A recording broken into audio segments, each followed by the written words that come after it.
ना किसी से सिकवा गिला करना, फूल दिल का यूं ही खिला रखना। जिंदगी लाख दर्द दे लेकिन जिंदा रहने का हौसला रखना। जय हिंद मेरे प्यारे सभी साथियों, मैं आपका अपना राहुल सर आपके इस प्रतिष्ठित यूट्यूब चैनल रोजगार का प्लेटफॉर्म में हार्दिक स्वागत और अभिनंदन करता हूं। जैसा कि एक बार फिर से मैं आपको बता दूं कि ये जो बैच चल रहा है ये ग्रुप डी का बैच है और इस ग्रुप डी के बैच में नंबर सिस्टम हम लोग पढ़ रहे हैं और आज नंबर सिस्टम का छठा क्लास है जिसमें हम लोग अभाज्य खंड की संख्या के बारे में जानेंगे। किस प्रकार के प्रश्न बनते हैं और उन्हें किस प्रकार से हल करते हैं, उन सभी तरीकों को हम आज यहाँ पर जानेंगे। चलिए फटाफट कॉपी और कलम को उठा लीजिए और यदि चैनल पर नए हैं तो चैनल को सब्सक्राइब करना ना भूलें, बेल आइकन को प्रेस करना ना भूलें ताकि हमारी वीडियो की नोटिफिकेशन सबसे पहले आपके यहाँ पहुँचे। चलिए फटाफट आइए बोर्ड की तरफ। सभी बच्चों का ध्यान हमारे इस बोर्ड की तरफ होना चाहिए और आज का मेरे प्यारे बच्चों ये पहला सवाल। आज का सेशन थोड़ा छोटा रहेगा, कल का जो सेशन मैं लेकर के आऊंगा गुणनखंडों की संख्या निकालने के लिए वो एक बहुत बड़ा सेगमेंट है। उसमें हम लोग जो है अच्छे से घंटा सवा घंटा जो भी लग जाए पूरा समय देंगे। फिलहाल आज इनको जानना जरूरी है। गुणनखंड पर आधारित प्रश्नों को हल करने से पहले हमें इनको जानना जरूरी है। इनको मतलब किनको? ये जो अभाज्य खंड है ना, इनको जानना जरूरी है। इस अभाज्य खंड को मेरे प्यारे बच्चों जानना जरूरी है। सवाल में कह रहे 1080 में कितने अभाज्य खंड हैं? 1080 एक संख्या है, एक संख्या है 1080, एक संख्या है 1080 और हमको बताना है इसमें कुल कितने अभाज्य खंड हैं, यानी इसमें अभाज्य खंडों की संख्या कितनी है। तो आप क्या करिएगा, आप इसमें अभाज्य संख्याओं से भाग लगाते हुए चले जाइए। सबसे छोटा और प्यारा अभाज्य संख्या 2 होता है, 2 से पहले भाग लगाइए। 2 पंचे 10, 2 चौका 8, फिर 2 से भाग लगाइए। 2 दूना 4, 2 साते 14, वापस से 2 का भाग लगाइए। 2 इकैयाँ 2, 2 तियाँ 6, 2 पंजे 10। फिर देखिए आपका 5 3 8 1 9, 3 का भाग चला जाएगा। 3 चौका 12, 3 पचे 15, फिर 3 का भाग लगाइए। 3 इकैयाँ 3, 3 पचे 15, फिर 3 का भाग लगाइए। 3 पचे 15, फिर 5 का भाग लगाइए। 5 इकैयाँ 5। ये हैं आपके सारे अभाज्य संख्याएं। अब मैं इनको गिन लेता हूं। 1 2 3 4 5 6 और 7। 1080 में अभाज्य खंडों की संख्या टोटल कितने हैं मेरे प्यारे बच्चों? 7 है। बस ये छोटा सा बहुत प्यारा सा सवाल था। ऐसे सवाल आपके ग्रुप डी में बनते हैं इसलिए इनको जानना जरूरी था। 7 आ गया। अब सुनिए दूसरे प्रकार का इसमें क्या पूछेगा। एक तो पूछ लेगा अभाज्य खंड इसमें कुल कितने हैं, तो हमने बता दिया 7। अभाज्य खंडों की संख्या का प्रकार कितना है, इसमें कितने प्रकार के अभाज्य खंड हैं। तो एक देखिए आपका 2 है, एक देखिए आपका 3 है और एक देखिए आपका 5 है। तो कुल 3 प्रकार के अभाज्य खंड हैं टोटल 7, लेकिन उन 7 में कितने प्रकार के हैं, तो उन 7 में कुल मिला के 3 प्रकार के अभाज्य खंड आपको देखने को मिलेगा। उम्मीद करते हैं ये बात हमारी समझ में आ रही होगी और इस प्रकार से अब हम बताइए दूसरे सवाल की तरफ आगे बढ़ते हैं बच्चों। 256 में अभाज्य खंडों की संख्या बतानी है। आप भी फटाफट कलम और कॉपी से निकालना शुरू करिए, मैं भी शुरू करता हूं। 2 इकैयाँ 2, 2 दूना 4, 2 अट्ठे 16, 2 छक्का 12, 2 चौका 8, 2 तियाँ 6, 2 दूना 4, 16 दूना 32, 8 दूना 16, 2 चौका 8, 2 दूना 4, 2 इकैयाँ 2। ये आपके कुल मिलाकर के अभाज्य संख्याओं से निर्मित 256 बना है। इसमें अभाज्य संख्या की टोटल संख्या कितनी है आप गिन लीजिएगा। 1 2 3 4 5 6 7 और 8। 256 में कुल कितने अभाज्य खंड हैं? 8 अभाज्य खंड हैं। उम्मीद करता हूं आपको ये हमारी बात समझ में आ रही होगी। अगला, अब ये सवाल देखिएगा। अभी तक केवल एक संख्या था, अब उस संख्या के पावर में कोई संख्या दे जाए और उसमें आपको अभाज्य खंड पूछे तो कैसे करेंगे? चलिए, 84 के पावर में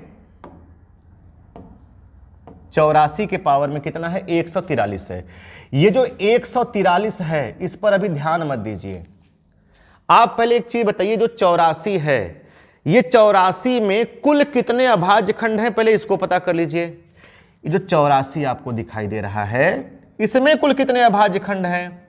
2 चौका 8, 2 दूना 4, 2 दूना 4, 2 इकैया 2, 3 सत्ते 21, 7 इकैया 7। कुल मिलाकर के इस 84 में मेरे प्यारे बच्चों 4 अभाज्य खंड हैं। एक 84 में यदि 4 अभाज्य खंड है तो ऐसे 84 मेरे पास 1 2 4 10 नहीं है, ऐसे 84 हमारे पास 143 है। अब हर 84 में 4, हर 84 में 4, तो 4 4 4 4, ये 4 कुल कितनी बार?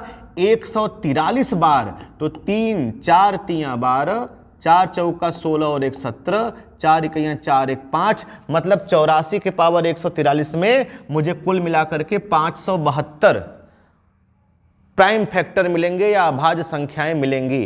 572 सबसे पहले एक 84 में निकाल लीजिए, तो हमें पता चल गया कि एक 84 में मेरे पास अभाज्य खंडों की संख्या 4 है। ऐसे 84 हमारे पास कितने हैं? 143 हैं, तो सब में चच्चठो निकलेगा, तो 143 चौक का 572 अभाज्य संख्या आपको मिलेगा। बहुत अच्छा, बहुत अच्छा। अब हम लोग अपने अगले सवाल की तरफ आगे ध्यान देंगे। ये आप सभी लोग इस सवाल का जवाब कमेंट बॉक्स में डालेंगे ताकि मुझे ये पता चले कि आपको बातें समझ में आ रही हैं। 18 के पावर 43 के परिणाम में कुल कितने अभाज्य खंड हैं? इस सवाल का जवाब आपको आपके अपने इस कमेंट बॉक्स में जवाब देना है। सभी बच्चों से अनुरोध है कि यदि वीडियो देख रहे हैं तो इसका उत्तर फटाक से कमेंट बॉक्स में आप लिखेंगे। अब इसके बाद हम चलेंगे अपने अगले सवाल पर। एक ये सवाल है, 24 के पावर 15 गुणे 17 के पावर 13 गुणे 18 के पावर 43 के परिणाम में कुल कितने अभाज्य खंड हैं? इसमें भी प्यारे बच्चों मुझे क्या करना है? अभाज्य खंडों की संख्या निकालनी है। सबसे पहले आप मुझे एक चीज़ बताओ, मैं आपसे पूछूं कि इस 24 में कितने अभाज्य खंड हैं? तो 2 से भाग दे दीजिएगा। 12, 6, 2 3 6 और 3 इकैया 3।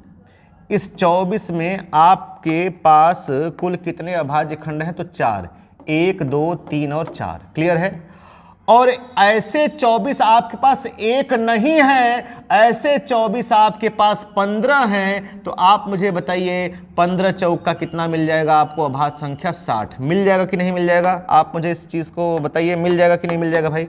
हाँ, एक 24 में यदि 4 अभाज्य है तो ऐसे 24 हमारे पास 15 है, तो 15 चौक का 60, मतलब इसमें टोटल मिला के 60 अभाज्य संख्या है। अगली संख्या 17 है। मैं कहूं कि 17 में कुल कितने अभाज्य हैं? तो आप मुझे बताइए। 17 ऑलरेडी एक प्राइम नंबर है। 17 को ना तो तोड़ा जा सकता है, ना ही मोड़ा जा सकता है और ना ही फोड़ा जा सकता है, क्योंकि 17 एक अभाज्य संख्या है।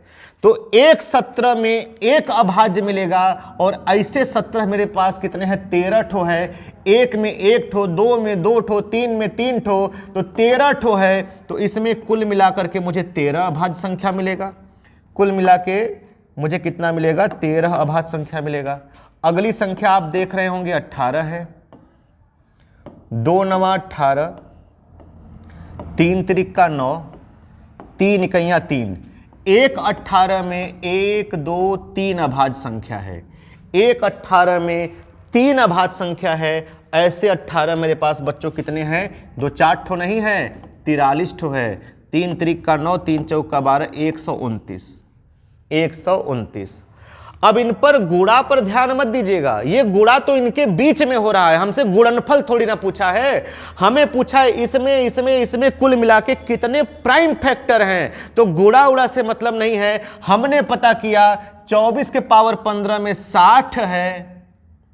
हमने पता किया 17 के पावर 13 में 13 ठो है, फिर हमने पता किया 18 के पावर 43 में कुल मिला के 129 प्राइम फैक्टर है। तो ये टोटल कितना हो गया बच्चों? 9 3 12, 6 2 8 1 9 1 10, 1 और 1 2, 202। इस सवाल में कुल मिलाकर के अभाज्य खंडों की संख्या 202 है। आप उम्मीद करता हूं कि आप हमारी बात को अच्छे से समझ पा रहे होंगे। यहां पर गुणा से कोई मतलब नहीं है, गुणा तो इन संख्याओं में हो रहा है। हमें यह थोड़ी ना बताना कि इनका गुणा करने पर कितना आएगा, हमें तो यह बताना ये जो आपको आंख से दिखाई दे रहा है इसमें कुल मिलाकर के जोड़ घटा के अभाज्य खंडों की संख्या कितनी हो सकती है। क्लियर है? बात समझ पा रहे हैं आप लोग?